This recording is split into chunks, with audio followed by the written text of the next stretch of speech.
Assalamualaikum warahmatullahi wabarakatuh. Salam sejahtera bagi kita semua. Salam pengadaan kepada Bapak Ibu para pelaku pengadaan barang jasa. Begitu juga salam audit kepada Bapak Ibu para auditor, para apip dimanapun berada. Menarik kali ini untuk kita bahas tentang bagaimana para penyedia, para kontraktor melakukan persiapan-persiapan dalam mengikuti sebuah tender, terutama tender pekerjaan konstruksi.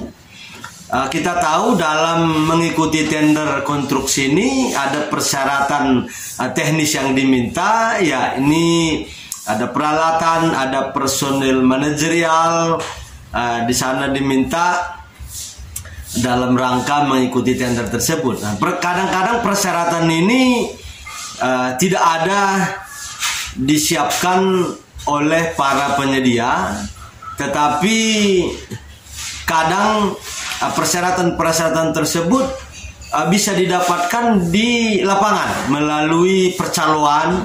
Ada calo sertifikat, ada calo dukungan peralatan atau surat perjanjian peralatan. Ini yang kita sebut dengan tender fiktif. Artinya penyedia tersebut seolah-olah mempunyai personil manajerial dengan cara menyewa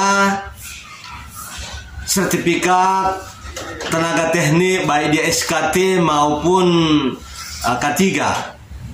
Jadi supaya seolah-olah mempunyai, maka disewalah ada bandar-bandar, ada percaloan, ada juga oknum-oknum yang menyiapkan khusus sertifikat-sertifikat ini. Ini yang kita sebut dengan tender fiktif. Jadi kenapa kita sebut tender fiktif? Di mana penyedia seolah-olah memiliki personil manajerial, padahal dia hanya menyewa sertifikat tersebut, sertifikat para personil manajerial. Jadi di lapangan banyak praktek-praktek tender fiktif tersebut. Banyak praktek-praktek penyedia seolah-olah memiliki personil manajerial, padahal dia hanya menyewa sertifikat dari personil manajer, sehingga kadang yang memiliki perusahaan alamatnya di kota Medan misalnya, tapi personil manajerial itu beralamat di kota lain yang jauh, misalnya di Papua, di Kalimantan. Yang penting telah memiliki sertifikat. Inilah yang kita sebut dengan seolah-olah memiliki personil manajerial. Dalam hal ini kita kategorikan adalah mengikuti tender, mempersiapkan persyaratan tender itu dengan cara fiktif. Untuk itu kepada pokja pemilihan dalam melakukan evaluasi harus jeli dan teliti mana peserta yang melakukan dan mengikuti dengan cara dokumen fiktif, mana personil atau penyedia yang betul-betul memiliki personil manajerial. Untuk itu langkah pertama yang dilakukan oleh pokja adalah memastikan ada personil manajerial, bukan memastikan memiliki sertifikat personil manajerial.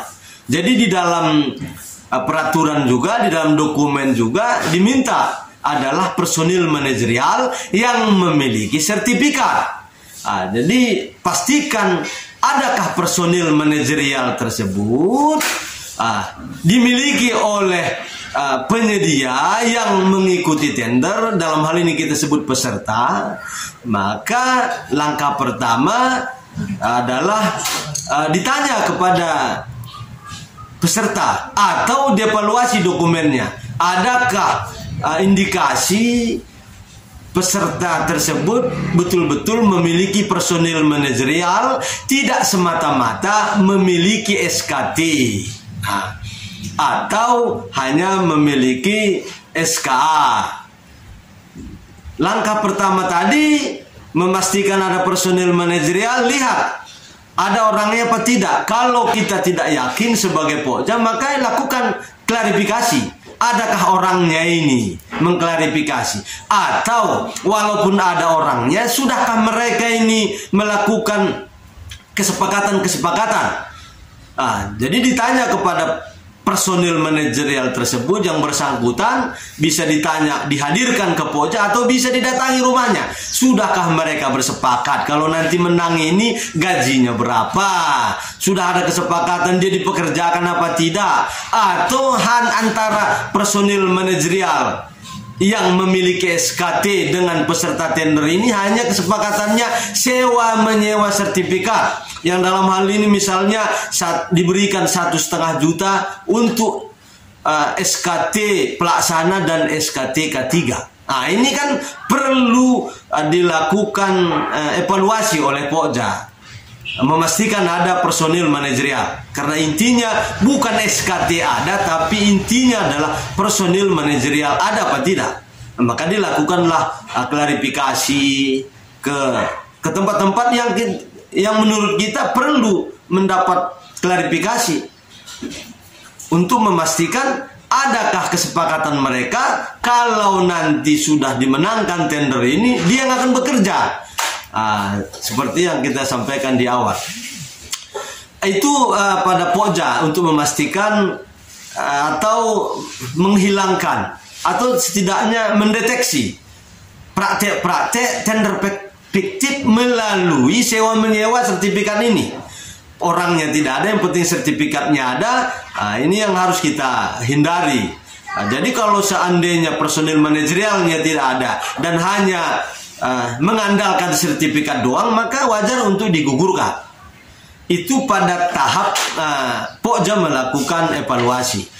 Pada tahap PPK melakukan review berita acara hasil pelelangan tersebut, sewaktu mereview juga harus memastikan orangnya ada. Jangan-jangan orangnya tidak ada, hanya bermodalkan sertifikat. Peserta tersebut melakukan penawaran memenuhi syarat, seolah-olah memenuhi syarat, tapi dengan cara menyewa sertifikat di pasar gelap. Pasar gelap sertifikat. Kita tahu ada pasar gelap sertifikat, sewa menyewa tersebut seperti kita uraikan di awal tadi. Sepasang sertifikat, yaitu SKT pelaksana dan SKT K3 untuk usaha kecil. Ada yang memperjualbelikan di pasar gelap. Ini perlu dipastikan oleh PPK, jangan-jangan personil manajerial tersebut tidak ada orangnya, dipastikan. Itu pada saat PPK melakukan review berita acara hasil pelelangan.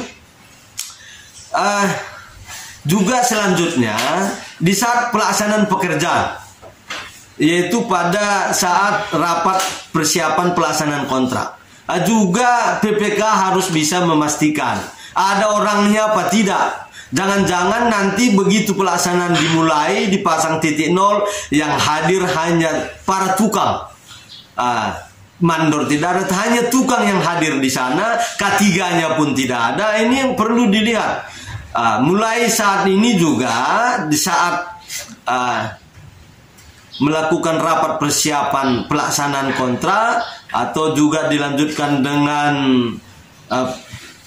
penetapan titik nol, yang dihadiri oleh inspektorat, dihadiri oleh pihak pengawas, dihadiri oleh pihak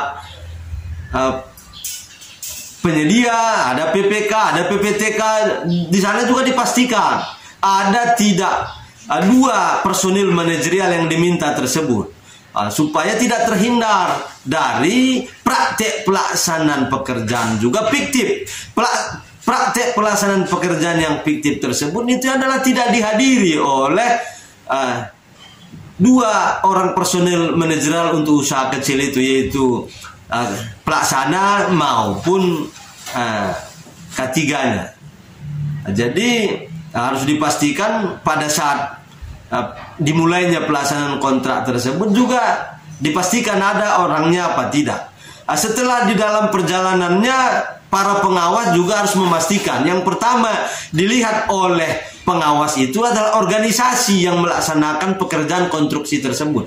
Organisasinya jelas ada di sana. Selain tukang, ada di sana pelaksana dan ada di sana K3. 2 personil manajerial harus hadir pada saat pengawas melakukan pengawasannya. Jadi bukan sekedar melihat progres, bukan sekedar melihat kesesuaian spesifikasi, ketersediaan bahan-bahan, tetapi juga memastikan organisasi di lapangan itu telah lengkap, yaitu telah hadir personil manajerial. Sehingga di laporan harian maupun laporan mingguan maupun laporan bulanan konsultan pengawas harus ada dicantumkan kehadiran personil manajerial tersebut. Tidak seperti selama ini di sana hanya dicantumkan progres, cuaca atau bahannya. Kalau bisa bahan juga harus di sana, ketersediaan bahan, logistik, pasir berapa kubik ada, semen berapa kubik ada, batu berapa, batu bata berapa, kerikil berapa misal. Itu harus ada di laporan harian atau mingguan, begitu juga bulanan dari konsultan pengawas. Jadi penting sekali peran dari konsultan pengawas. Para APIP juga dalam melakukan monitoring atau pemantauan ataupun melakukan audit secara langsung pekerjaan-pekerjaan konstruksi ini, yang pertama ditanya di lapangan itu adalah organisasi. Sudahkah hadir personil manajerial? Baru dilakukan di mana konsultan pengawas. Jadi yang kedua konsultan pengawas, yang ketiga ditanya bahannya di mana. Baru diminta laporan-laporannya. Itu yang dilakukan pemantauan ke lapangan. Karena kita tahu kita selalu simpel saja melihat progres sudah sekian. Kalau sekedar melihat progres itu mungkin terlalu sederhana. Tapi yang paling utama dilihat itu di lapangan adalah organisasi pelaksana. Karena mutu suatu pekerjaan itu ditentukan oleh kelengkapan organisasi di lapangan. Termasuk juga mungkin ya peralatan harus dilihat di lapangan. Itulah yang dilakukan oleh pihak-pihak yang terlibat dalam pengadaan barang jasa tersebut. Sehingga nanti di belakang hari akan terhindar dari kelengkapan dokumen tender seolah-olah lengkap, tapi pada kenyataannya hanya lengkap dokumennya, tapi tidak lengkap organisasi yang diminta. Seperti personil manajerial untuk usaha kecil itu ada SKT pelaksana, ada SKT K3 di sana. Harus lengkap berada di lapangan, ada orangnya. Ini yang harus dilakukan saat evaluasi tadi, begitu juga oleh PPK, begitu juga oleh pengawas, begitu juga oleh auditor atau APIP. Demikian, semoga pengadaan barang jasa ke depan semakin baik. Salam pengadaan, salam audit. Assalamualaikum warahmatullahi wabarakatuh. Salam sejahtera bagi kita semua.